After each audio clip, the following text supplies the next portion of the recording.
Hi friends, welcome back to another episode. This week I'm tackling a client piece and it is an antique treadle sewing desk.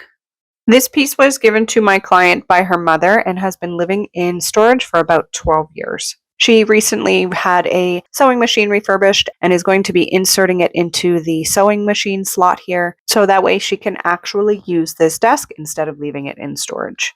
There is a lot going on in this piece.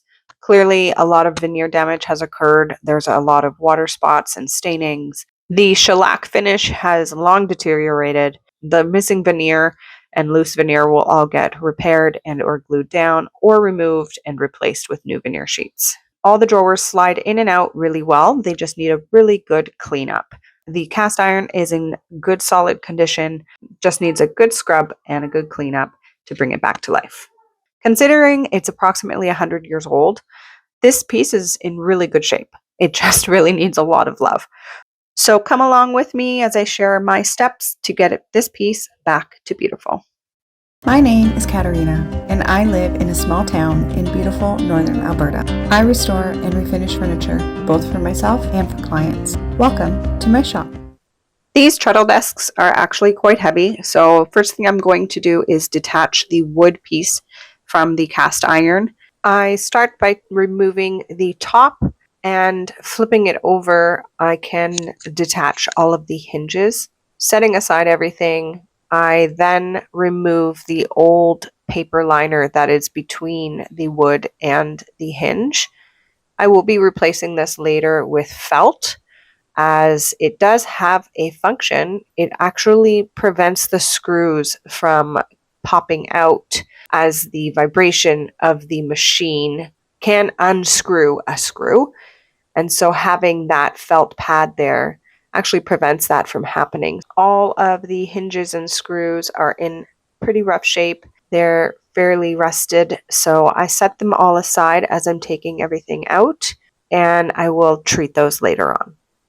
One thing to note, there are so many different sized screws in these pieces, so make sure that you note where the screws go for each piece and for each hinge, so that way you don't stick a screw that's too large in a slot that's too small and further damage the wood, or vice versa.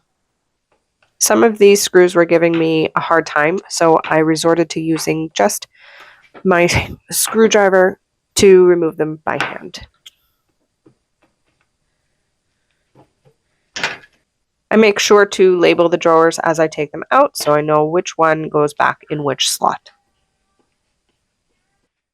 To remove this flip down drawer, you have to go underneath the machine. So I've laid it on its back to do this. There are 2 screws on each side, and it acts as a compression hold. So once you remove those 2 little side pieces of wood, the whole part just comes right off.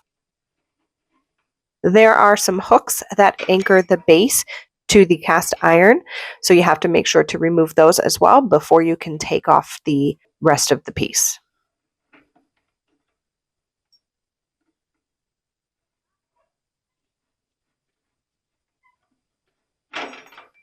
Before I can remove the cast iron base, I need to remove the 2 side boxes. In order to do that, I'm using an extra long flathead screwdriver to reach down into the box from the bottom.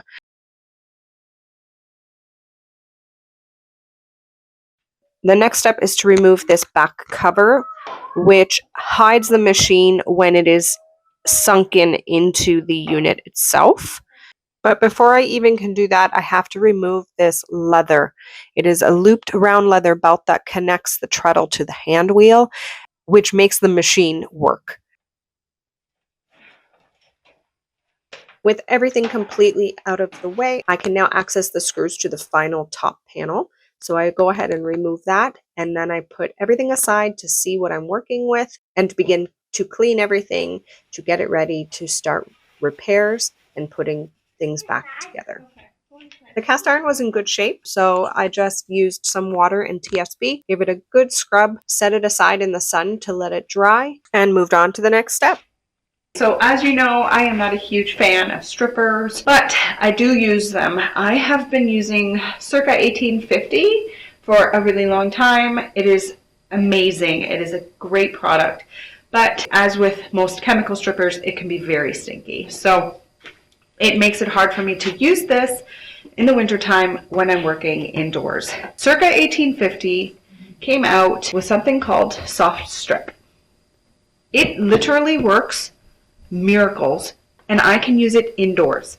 And I can even just use water to neutralize it and clean everything up. Just wanted to make sure that I shared this with you guys. So I'm going to show you how it works because it's pretty freaking awesome. Yay! Good job, Circa. When working with any kind of stripping product, as always, make sure you're using precaution. I'm using my Circa 1850 stripping gloves, a chip brush, and a well-ventilated area. To use this product, you're going to give it a really good shape. It is a thicker gel substance, so you can apply it onto vertical surfaces. Here, it won't slide off. It will stay in place to work. Put a decent amount on. These are 1 liter bottles, and a little goes a long way with this product. You do want to make sure that you cover everything on your surface, and proper application is to pour it down and then use your chip brush to move the product around, so that way you get full coverage of the space that you're trying to strip. Let it sit for about 15 minutes, and then you can begin scraping everything off. I love that this product is safe to use on antique projects because sometimes chemical strippers can be way too strong and they can actually damage the very fragile veneers. And this product does not do that, and by simply being able to scrape it off and reapply to remove any residual top coats, I'm able to really effectively remove any shellacs and lacquers that are on these antique pieces without damaging any veneer.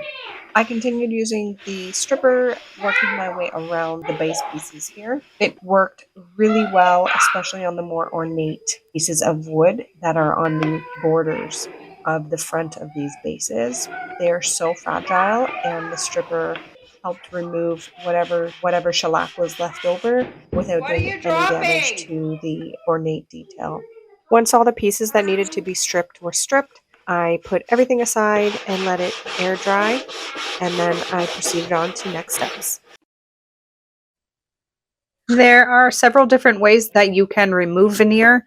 This veneer happened to be so brittle and so beyond repair that it was actually faster for me just to use my hammer and spatula to remove it.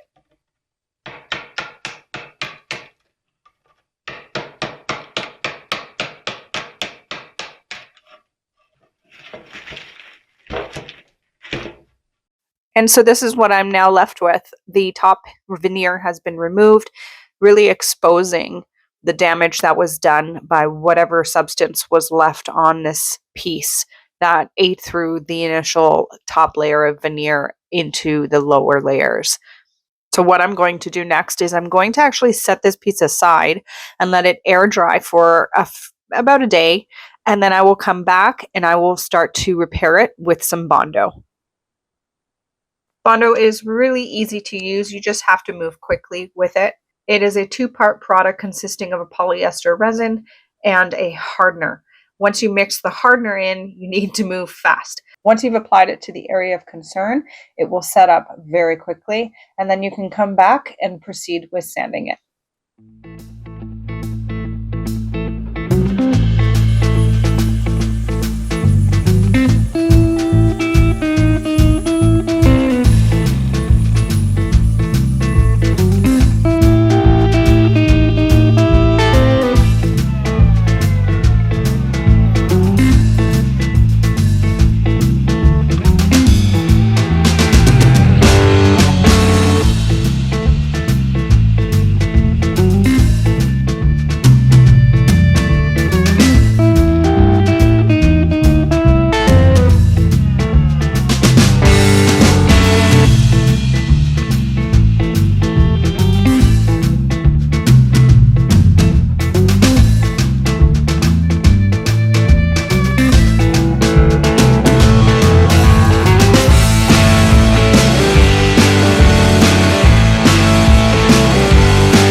Once the top was done, I could move on to repairing the rest of the items that needed to be repaired. A lot of the pieces just needed to be re-glued. The veneer was not in bad shape. It was lifting in some areas, so those areas just needed to be re-glued. And any small little dings and nicks and little holes and stuff like that got filled with some walnut wood filler along the way, and then smoothed down so that everything was nice and smooth in preparation for primer.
To repair this base, I simply added a new piece of veneer.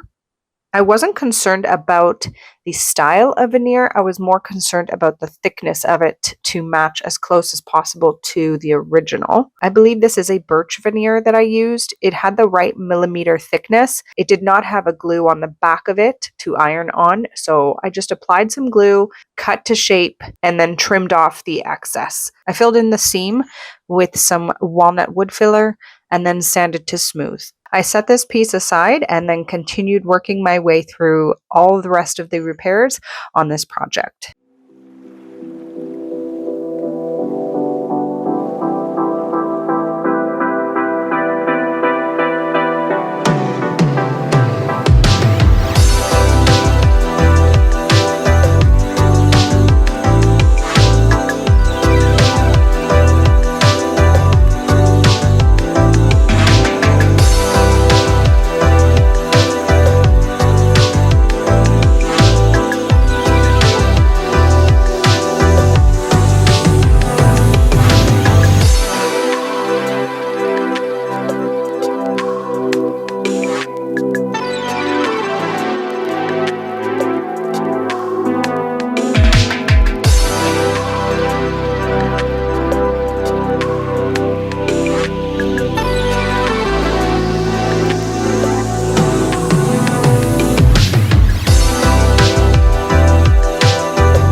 Only one of 6 drawers needed to be fully re-glued, so I took it apart, completed the necessary repair work, and then put everything back together.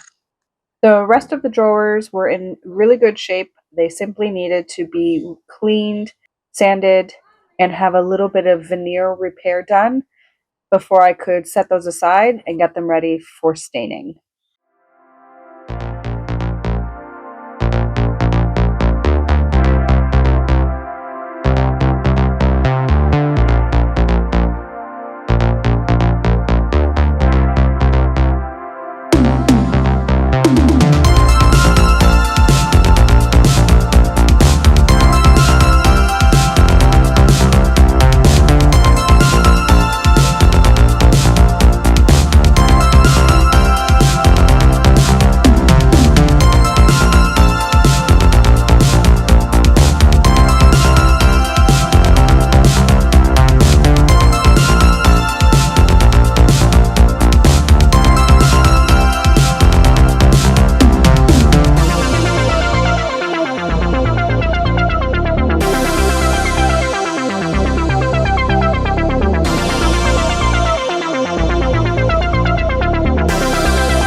That's it for today's episode, guys. Thank you all for coming along and joining me on this crazy transformation.